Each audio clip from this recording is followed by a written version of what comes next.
पिछले वीडियो में हमने भारतीय संविधान के भाग 1 को जाना था। आज हम उसी क्रम को आगे बढ़ाते हुए भाग 2 को जानते हैं। भारतीय संविधान का भाग 2 नागरिकता को बताता है।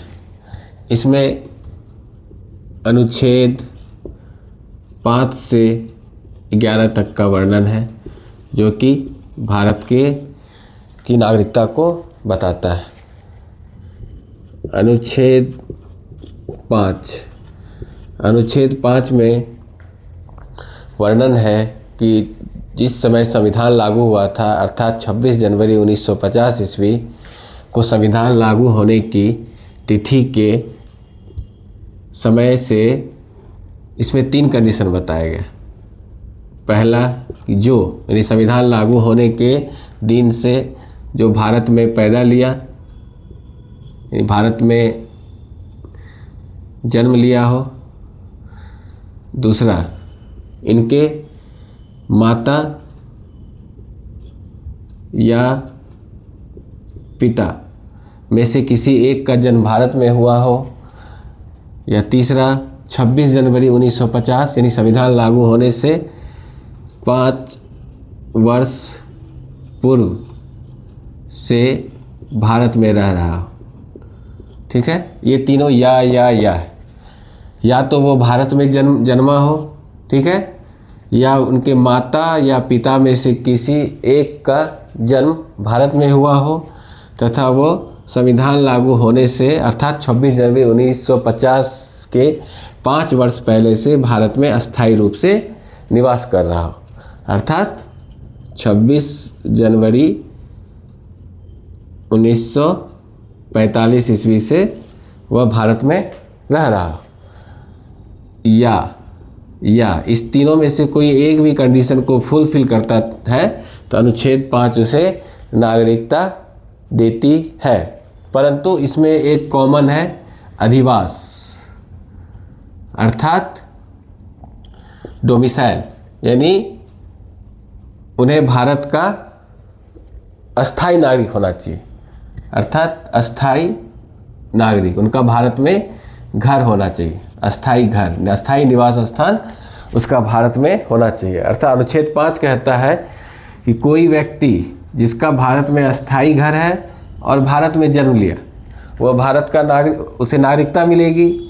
कोई व्यक्ति जिसका भारत में अस्थायी घर है और उसके माता या पिता में से कोई एक भारत में जन्म लिए, चाहे माता चाहे पिता, ठीक है, तो उसे नागरिकता मिल जाएगी।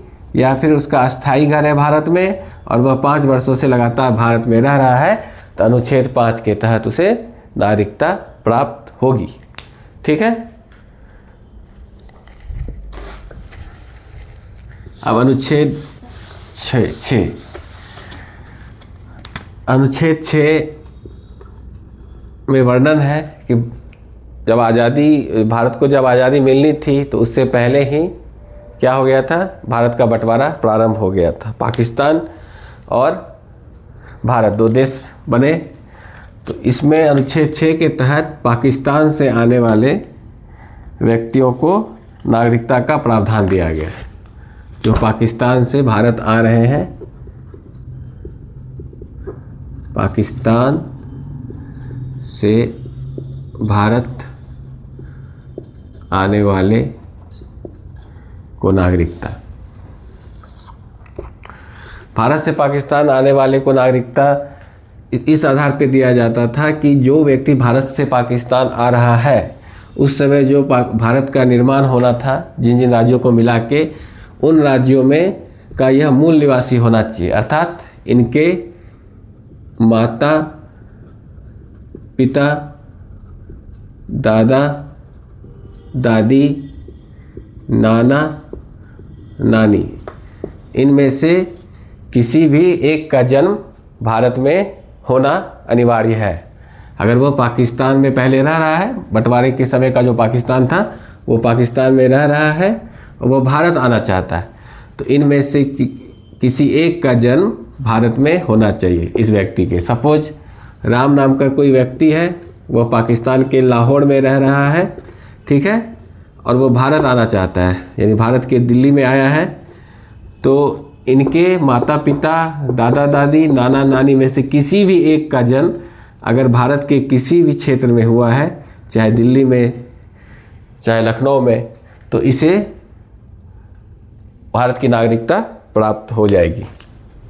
लेकिन इसमें तिथि दिया गया 19 जुलाई 1948। ये तिथि बॉर्डर लाइन है अनुच्छेद 6 के तहत। 19 जुलाई 1948 से जो भी पहले आ गया, जो पहले वाले कंडीशन को फुलफिल कर रहा है, यानी माता पिता, दादा दादी, नाना नानी में से कोई भारत में पहले जन्म लिया हो और वह 19 जुलाई 1900 पहले से भारत में आ गया, तो उसे स्वतः नागरिकता मिलेगी। परंतु यह 19 जुलाई 1948 के बाद आता है तो उसे भारत के सरकारी दफ्तर में अपना रजिस्ट्रेशन करवाना होता था, कम से कम 6 माह तक उसे रहना होता था, तथा उसके जांच के बाद उसे नागरिकता दी जाती थी। ठीक है, अनुच्छेद 6 में 19 जुलाई 1948 यह बॉर्डर जो पहले खुला था, इसे 19 जुलाई 1948 को संविधान सभा ने निर्णय लिया कि इस तिथि के बाद जो भी पाकिस्तान में रहने वाले व्यक्ति भारत की नागरिकता चाहते हैं तो उन्हें पंजीकरण कराना होगा, तब जाके उन्हें नागरिकता मिलेगी। और अगर इससे पहले अगर कोई आते थे तो उन्हें आसानी से नागरिकता मिल जाती थी, स्वतः नागरिकता। बस शर्त क्या था कि दादा दादी, नाना नानी और माता पिता में से किसी एक का भी जन्म भारत में हुआ हो, भारतीय क्षेत्र में। वही अनुच्छेद 7। अनुच्छेद 7 कहता है कि भारत में रह रहा हो, ठीक है, भारत में पहले से रह रहा था, जब भारत देश का बंटवारा हुआ तो वह कहाँ चला गया? पाकिस्तान। ठीक है, पाकिस्तान चला गया और फिर वापस भारत आया। इसके तहत अनुच्छेद 7 के तहत इसमें नागरिकता का प्रावधान किया गया। इसमें तिथि है 1 मार्च 1947, अर्थात 1 मार्च 1947 के बाद जो भी भारत से पाकिस्तान गया वहाँ बसने के इरादे से, वहाँ रहने के इरादे से, परंतु फिर वापस भारत आ गया, तो उसे नागरिकता का प्रावधान, उसे नागरिकता कैसे दिया जाए? क्योंकि ये तो शंका वाली बात हो गई। वो भारत में पहले से रह रहा था, भारत का बंटवारा हुआ, अब उसे पाकिस्तान जाना था, पाकिस्तान में किसी कारणवश से उसे शरण नहीं मिली, तो वो फिर वापस भारत आना चाह रहा है, यानी उसके दिल में पाकिस्तान बस रहा है, पाकिस्तान ने उसे जगह नहीं दी, फिर वो भारत वापस आया। इस कंडीशन में कैसे नागरिकता मिलेगा? इस कंडीशन के लिए एक तिथि तय की गई, 1 मार्च 1947 को जो भी भारतीय पाकिस्तान गए उसका नागरिकता समाप्त, वहाँ बसने के इरादे से गए, लेकिन वह पुनः भारत आना चाह रहे हैं, भारत की नागरिकता चाह रहे हैं, वहाँ की स्थिति को देख के, तो उसे परमिट लगती थी, यानी भारत सरकार के द्वारा पहले उन्हें परमिट लेना पड़ता था और उसके बाद उस परमिट के तहत उसकी जांच होती थी, तब जाके उसे अनुच्छेद 7 के तहत उसे नागरिकता प्राप्त होता था। ठीक है, यानी जो भारत से पाकिस्तान गया वहाँ से फिर वापस भारत आया, 1 मार्च 1947 के बाद जो भारत से पाकिस्तान गया फिर पाकिस्तान से भारत आया, उसके नागरिकता का प्रावधान अनुच्छेद 7 में किया गया है।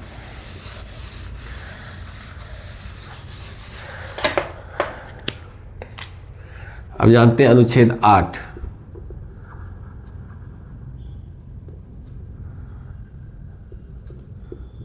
अनुच्छेद 8 में जो विदेश में रह रहे हैं, ठीक है, उनके नागरिकता का प्रावधान है।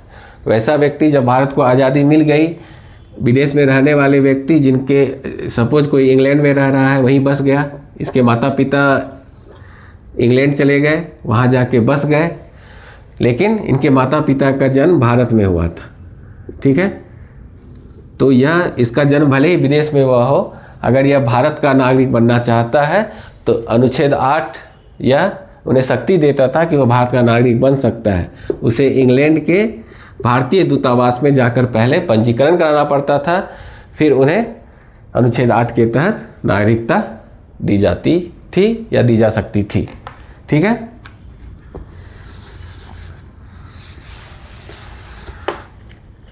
अनुच्छेद 9, अनुच्छेद 9 में यह नागरिकता के लोप को बताता है। आखिर नागरिकता का लोप कैसे हो सकता है। भारत में एकल नागरिकता का प्रबंध है। एकल नागरिकता यानी कोई भी व्यक्ति, भारत का व्यक्ति एक ही भारत का ही नागरिक हो सकता है। इसके अलावा अगर वो किसी दूसरे देश के नागरिकता को ग्रहण करता है तो उसके भारत की नागरिकता स्वतः समाप्त हो जाएगी। ठीक है। या कोई व्यक्ति स्वेच्छा से भारत के नागरिकता को त्यागना चाहता है तो वो त्याग सकता है, इसमें कोई उसको टर्म कंडीशन नहीं है। अगर वो त्यागता है तो भी उसकी नागरिकता का लोप हो जाएगा, नागरिकता खत्म हो जाएगा। ठीक है। अनुच्छेद 9 जो है नागरिकता कैसे समाप्त होगी उसके बारे में यह बताता है। अनुच्छेद 10, अनुच्छेद 10 कहता है कि कोई भी व्यक्ति को अगर अनुच्छेद 5, 6, 7, 8 के तहत नागरिकता दी गई है तो उसका नागरिकता तब तक समाप्त नहीं होगा जब तक कि संसद कोई ऐसा कानून नहीं बना दे जिससे उसकी नागरिकता समाप्त हो, यानी उसके नागरिकता की गारंटी देता है। इस अनुच्छेद के तहत अगर किसी को नागरिकता मिली है तो उसके नागरिकता को नहीं छीना जाएगा जब तक कि संसद कोई नियम ना बना दे। ठीक है। ये संसद को अधिकार है किसी की नागरिकता में चेंज करने का। अनुच्छेद 11, अनुच्छेद 11 में संसद को शक्ति दी गई है कि वह भारत